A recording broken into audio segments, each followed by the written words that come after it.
What's going on? This room is amazing. Have you seen this room? Yes, we're in it. Collecting decorations in Gen 2 Pokemon can give you some serious street cred, but collecting all of the decorations is almost impossible. Almost. Why? To explain that, we're going to have to dive deep into the code of Pokemon Gold, Silver, and Crystal. Let's go!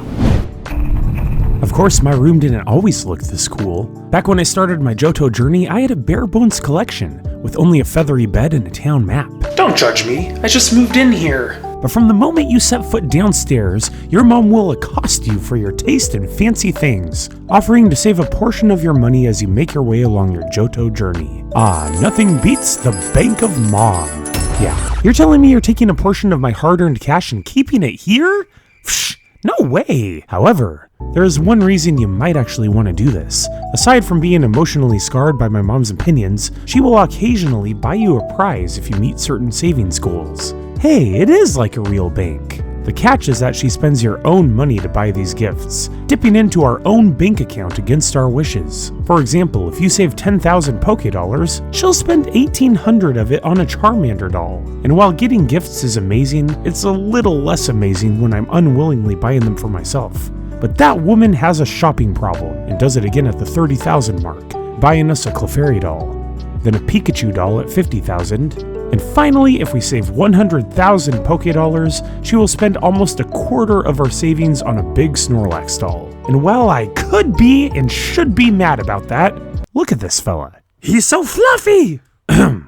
Yeah, dolls are cool, but what else can we get? You might remember our discussion about Mystery Gift. By talking to Carrie in the Goldenrod department store, we activate the Mystery Gift feature. We can also use the infrared port on the Game Boy Color to Mystery Gift with a friend. Or ourselves, which is how I got my Gengar doll. The website Blue Moon Falls does a great job of laying out the technicality of mystery gift rewards, so big thanks to them, and I'll drop a link to the website below. To put it simply, items and decorations are split into 4 main categories, spanning from common to uncommon, rare, and finally, super rare. Several random rolls occur after this. First, a 50-50 chance to obtain either a decoration or an item. Then beyond that, there's a lottery roll to move up to the next tier of rareness. There's a 10% chance to upgrade from the common gifts. Then after that, a 20% chance to upgrade from uncommon, and one last 20% chance to move on to the super rare category. I don't remember college statistics class, but those odds don't sound good. To make things more difficult, your save file can only send out a set portion of the decorations based on your trainer ID. Also, you can only do Mystery Gift once with each unique save file per day, and only up to 5 times. Luckily, Blue Moon Falls has a tool that lets you know what items your trainer ID can gift. Let's see. Oh, red carpet it is, I guess. So if you only Mystery Gift with one other save file, it will be impossible to get all of the items using only this method, as each trainer ID only gives out 1 of 8 of the quote, rare items. You can see how tedious it would be to try and collect all of the items from other players, as each trainer ID would have to randomly gift different items, and there's no guarantee what tier you would even roll every day. While you think there may be some workarounds, like the Pocket Pikachu GS, that little device, which I never want to see again, would only yield items, not decorations. So we'll have to suck it up and Mystery Gift until we stop breathing.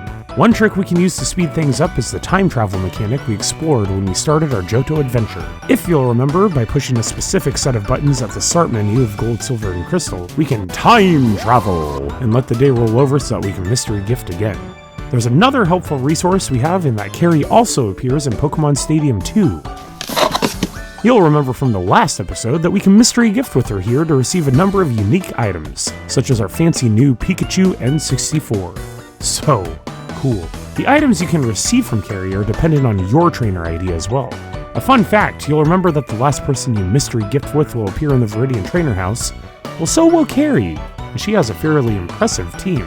But back to the decorations. To recap, I would have to play my main file, all while Mystery Gifting with 8 other unique trainer IDs that all translate to different Mystery Gift items that don't overlap, having to collect your gifts from the Pokemon Center every single time. And then I would have to time travel over and over again on each of those cartridges until I land on all of the items I need by sheer luck.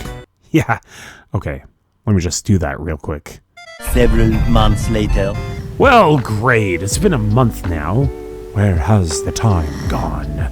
So I started with the feathery bed, town map, and the common Gengar doll. And of course, the N64 I got from Carrie during our Stadium 2 run, which can play Super Mario 64, Star Fox 64, Ocarina of Time, and Wave Race. This game is so underrated. And then by mystery gifting with myself thousands of times, I was able to obtain the common Jigglypuff, Grimer, Poliwag, Voltorb, Diglett, Staryu, Magikarp, Oddish, Weedle, Geodude, Shellder, and Machop dolls, the uncommon Bulbasaur and Squirtle, and the rare Big Onix doll. Shout out to my mobile adapter catchphrase. And finally, the super rare Big Lapras and Surfing Pikachu doll, a forever memento that I once played an awful game to learn surf. Yay. But dolls aren't the only thing I got. Oh boy. I also got some new posters. Out with the town map and in with the Clefairy, Jigglypuff, and rare Pikachu poster. I also got a Magna plant? What is that? Tropic plant and a Jumbo plant. And received a pink bed and a polka dot bed, as well as the red, blue, yellow, and green carpet. And lastly, but bestly, I got another NES, which can play Donkey Kong, Kirby's Adventure, Mario Bros, and The Legend of Zelda.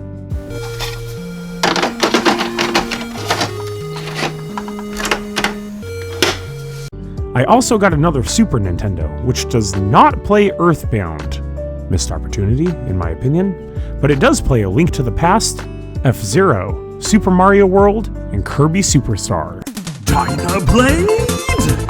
Then I also rounded out my collection with the rare Virtual Boy, which, as you know, is an old pastime of mine. But even with all this swag, there is more to do to truly catch 'em all. And to do more, we're gonna have to go back and look at the original Pokemon Stadium.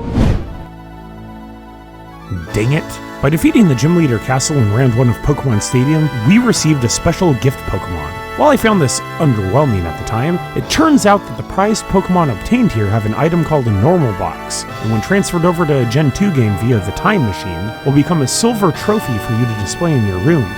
Then, any prized Pokemon obtained in round 2, as well as the special Amnesia Psyduck, are holding a gorgeous box. It's so gorgeous! Which can be opened in Gen 2 to reveal a prestigious gold trophy. And that has to be the end, right? Nothing could be harder to obtain than beating this horrible game than transferring a Pokemon to the future holding an obscure item, right? There are actually 3 decorations that are technically in the game, but due to the way that Game Freak coded the decoration lottery mechanic, will never ever be sent to your cartridge. And those would be the Pikachu bed, the Unown doll, and the Tentacool doll. Carrie will occasionally mention the Pikachu bed and the Tentacool doll in conversation, but she will never be able to send them to you as gifts. These 3 elusive items make it impossible to get a full collection of decorations in Gen 2. Well, that was the case until a few months ago when this age-old mystery was uncovered by a man named SirToastyToes.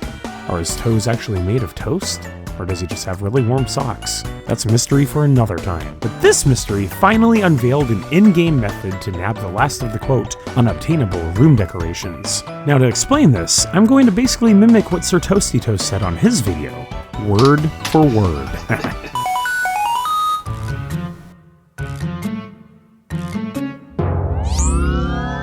Hey, Cody, SirToastyToes calling. Huh? Oh!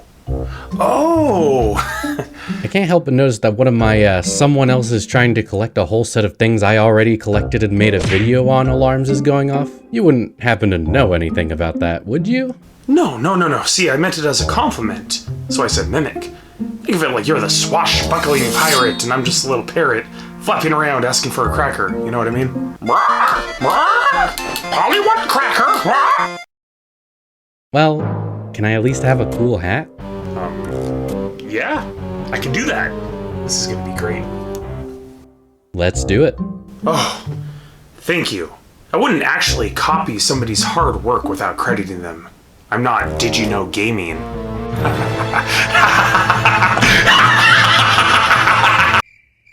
I'm not sure I follow. Just ignore that. Let's explain this saying, shall we?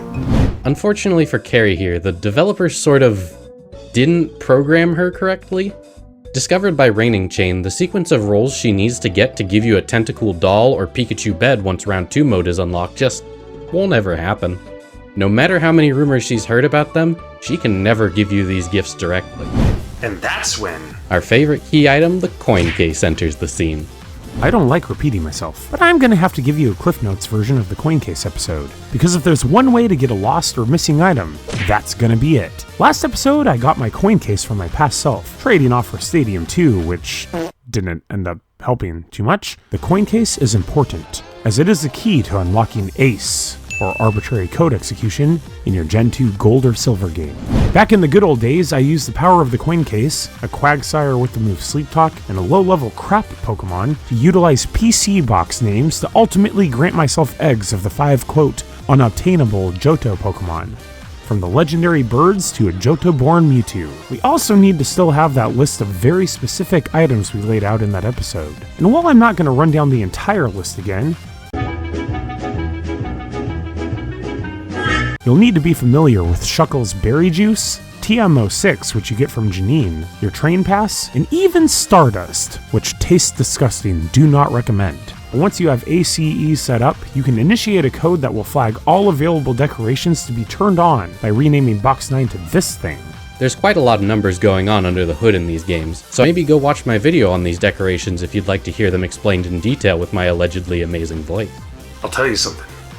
You have one smooth voice, my friend. SirToastyToes gets more into the code, but essentially this translates to a hexadecimal value in the proper line of code that sets the decoration flag to on.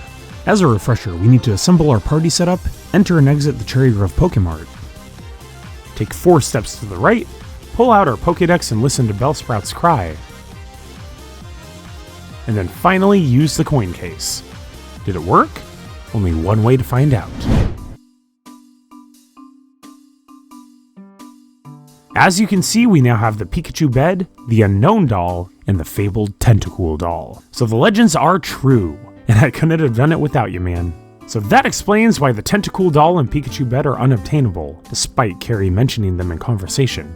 But what about the Unown doll? That one isn't ever mentioned anywhere. Yeah, unfortunately the Unown doll is even more unobtainable than the other two. Carrie never mentions it in her dialogue, and even if you hacked Carrie's item pool to give you one, it doesn't even work properly and drops a dummy item that just says decoration instead, which may mean it was scrapped quite early in development. She does have unique unused dialogue for the player sending her one, as well as lines for the other unobtainable super rares.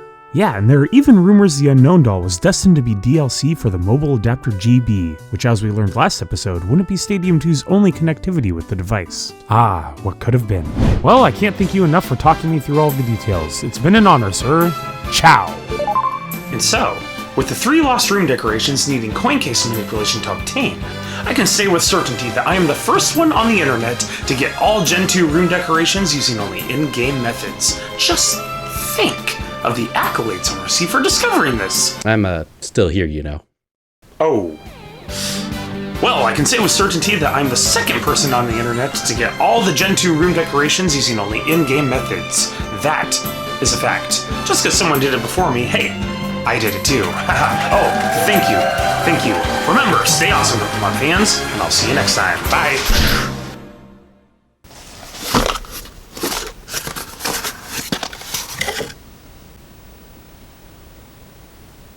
All that work to get an Unown doll, and I forgot about these little guys. Every Pokémon Ever is 100% non-profit, by the fans, for the fans, but there is a way that you can help out. We're supporting St. Jude Children's Hospital. Donate today and help end childhood cancer.